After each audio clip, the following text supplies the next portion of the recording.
So let me try and get this right today. So before we start, can everybody please like and subscribe to our podcast before I get into trouble? One of the things that I would like to talk about today is educational tariffs and how it has been affecting most of the schools in Gauteng. A couple of years ago, the city of Johannesburg decided to remove the educational category from its rates policy and start billing all of the schools on business and commercial. It had it impacted two specific things. Obviously, rates changed drastically.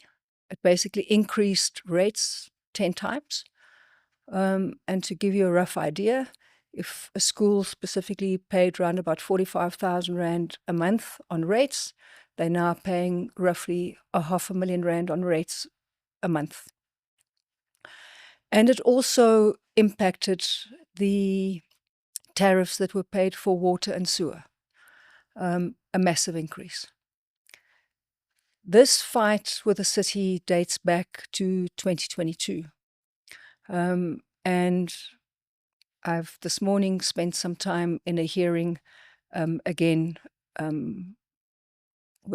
against the city relating to that, and hopefully it will finally be put to bed.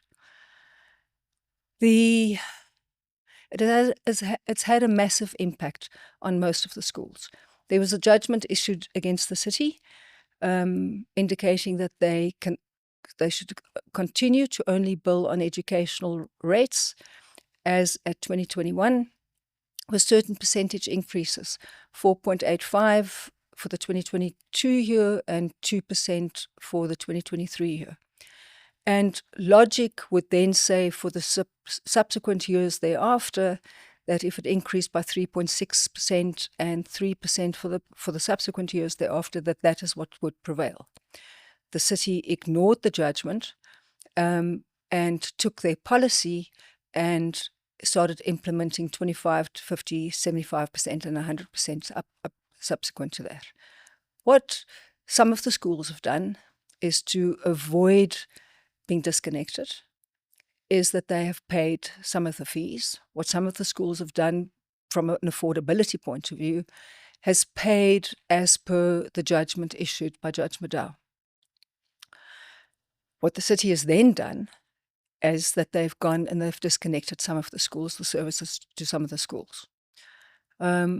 Most of the schools, and in fact all of the schools, what they've done is they've not passed these increased fees on to the parents, nor some of the increased fees as far as water and sewer is concerned, because of the ongoing litigation.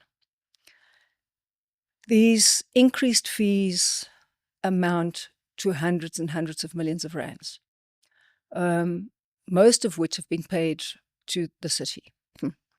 My question is, I wonder what has happened to most of this money at this particular point in time. All of it, which is going to have to be paid back to the schools. So that's a question that needs to be answered. And maybe something before people start asking questions, and maybe just some statistics that I'd like to make all of you aware of, is that in the CBD of the city of Johannesburg, government has not opened a new public school in the Joburg CBD in the last 30 years. Despite the substantial increase in inner city population, including the development of over 50,000 new affordable housing units. I mean, that's just some scary statistics. At the beginning of the 2023 school year, 35,897 applicants remained unplaced. At the last count, there were approximately 1,584 independent schools in South Africa. It's an increase of about 44% new schools. And these independent schools that have been developed all replace and have all filled the gap of government not developing schools. But what the city of Johannesburg wants to do is, because they're squandering money and because they're stealing the money, is that they try and recouping some of the rates by increasing the rates tenfold, is that they're now punishing the schools and trying to get the money from schools and from our children. I mean, that is just, I don't understand the logic, and I don't understand how anybody can think in such a way and how they can do that to children. And then, and I'm sorry to say that, but when I was in the hearing this morning, when their advocate says that when school children's electricity and services get cut and they can't go to school for 10 days, when he says there's no harm done, I actually, I have no words to describe such level of thinking, because I get absolutely incensed by that.